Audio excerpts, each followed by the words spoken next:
Hey guys, welcome to EMS training for April. We're going to do things a little bit differently because of the social distancing and the way the stations are arranged. This topic for this month is neonatal resuscitation in also pediatrics and infants. We're going to go over some PALS algorithms. We're going to go over some scenarios.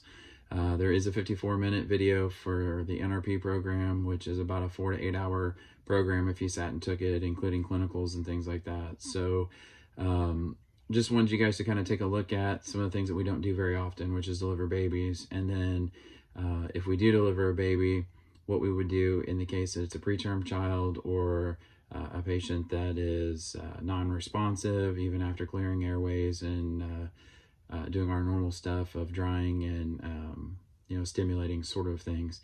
So it talks about things: when to cut the cord, how long to wait, where to position the baby, how to suction, if we have to deliver compressions, ventilations, when to do so.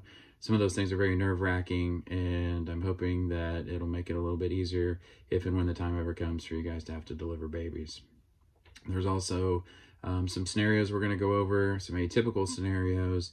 We're going to talk about kids in care and how they may vary from a child where a patient or parent has the entire medical history. If you're doing the scenarios by yourself, please grab a partner and go over those with someone else, just so that you can have somebody you can bounce ideas off of. If you guys are doing a group setting, that's great. Then you just have more people that you can share ideas. Some of these things have right and wrong answers, and some of them are kind of up to interpretation and dynamic situations where you guys might be able to think outside the box, and people with different experiences might be able to contribute some additional information. So feel free to take these as far as you guys want to.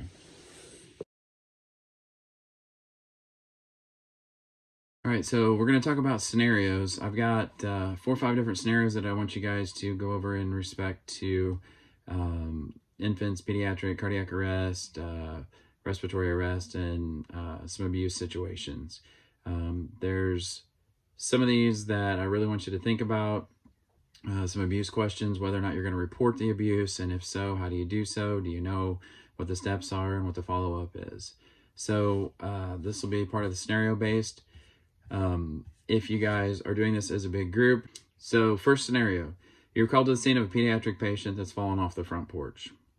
Upon arrival, you find a 3-year-old semi-conscious child in his mother's arms. She states he fell from the porch while playing with his brother. His brother's there and visibly upset. You notice there's bruising on the anterior portion of the body in various stages of healing. So my first question is, besides your scene safety and besides your scene size up, you look at this child and you notice bruising on the anterior portion, semi-conscious. What kind of things are going through your head? Is this a DCFS case?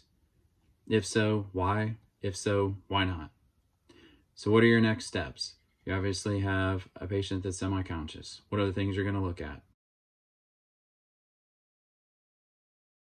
So for those of you that said you would call DCFS after the case is over, give us some reasons why you would.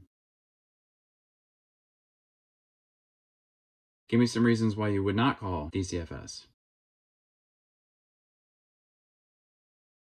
Where's the anterior portion of the patient? That's going to be the front, right? As opposed to posterior. When a kid falls, typically, how do they fall? Do they fall backwards or do they fall forward? If you look at some of these young active kids, 2, 3 years old, trying to learn how to ride their bicycles, still a little bit in the toddler age where they fall down. Sometimes they have one shoe on, one shoe off, that kind of stuff. Obviously, it can still be child abuse, but typically a child falls forward.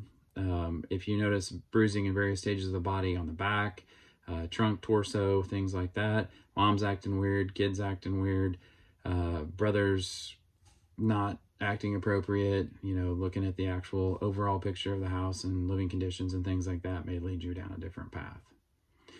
In the event that you do decide to report, there's an 800 number that you're going to call for DCFS, which I'll provide that later in the information part of Target Solutions. When you call that 800 number, you're going to give your information. You're going to provide that you're a healthcare provider, mandatory reporter. It's very important that you say that you're a mandatory reporter. And I'll take all your information: Charleston Fire, address, phone number, those kind of things, your name, date of birth. And then you'll describe the situation to the best of your knowledge. Then you're going to go online and fill out a CANTS report, C-A-N-T-S, and I will supply that for you guys to take a look at. That report's required to be filled out within 24 hours of the incident. You take that and you deliver it or mail it to your local DCFS office, which is luckily is located here in Charleston. About 2 to 4 weeks later, after the investigation, you will get a letter from DCFS, and they'll let you know whether it's founded or unfounded. Second scenario. You're called to the scene of a 12-month female. She has an audible stridor. She was born 32 weeks gestation by last menstrual period. Based on current recommendations by the CDC and the COVID-19 situation, how might you treat this patient differently? How might you treat this patient the same before the COVID-19 guidelines?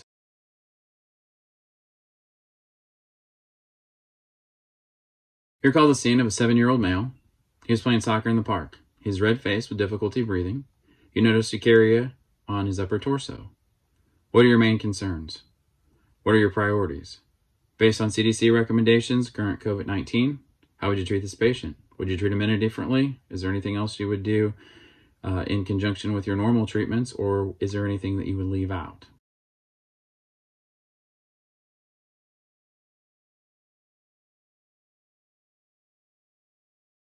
You are called to the scene of an 8-year-old who is having unresponsive episodes. Upon arrival, you find a male lying on the floor. Parents say he was involved in a car accident a couple months ago. He was restrained, but the vehicle was rear-ended at approximately 50 or 60 miles an hour, and the vehicle that they were driving was turning left and almost going 5 or 6 miles an hour, was barely moving. Patient seen a neurologist with no official diagnosis at this time. Patient has nystagmus and lip smacking. Patient's eyes are open, but he is non-responsive to verbal or painful stimulus. What are your evaluations? What are your next steps? What's your differential at this point? It appears the patient is sleepy and withdrawn.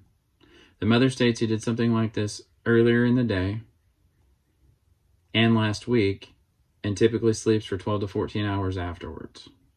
He has no other medical history.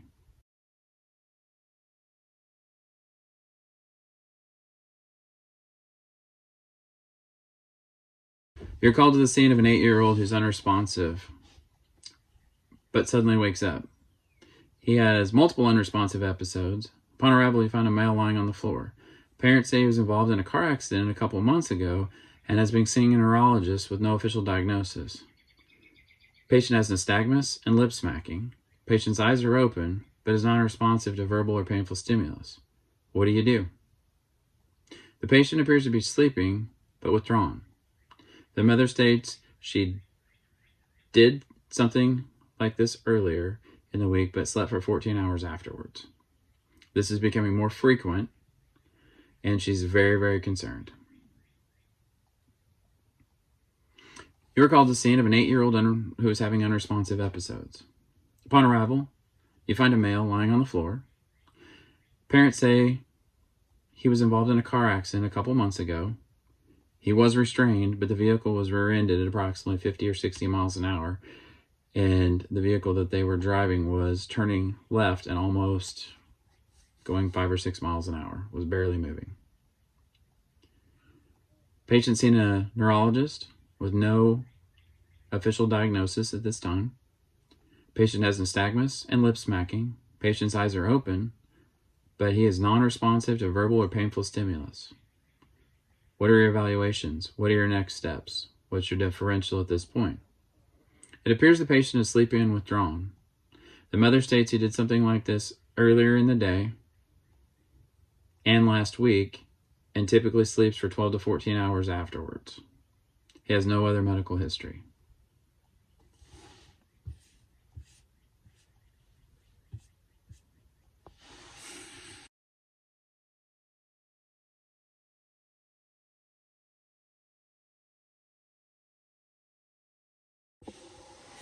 You're called to the scene of a 6-week-old baby that is left with dad currently. Mom ran to the store.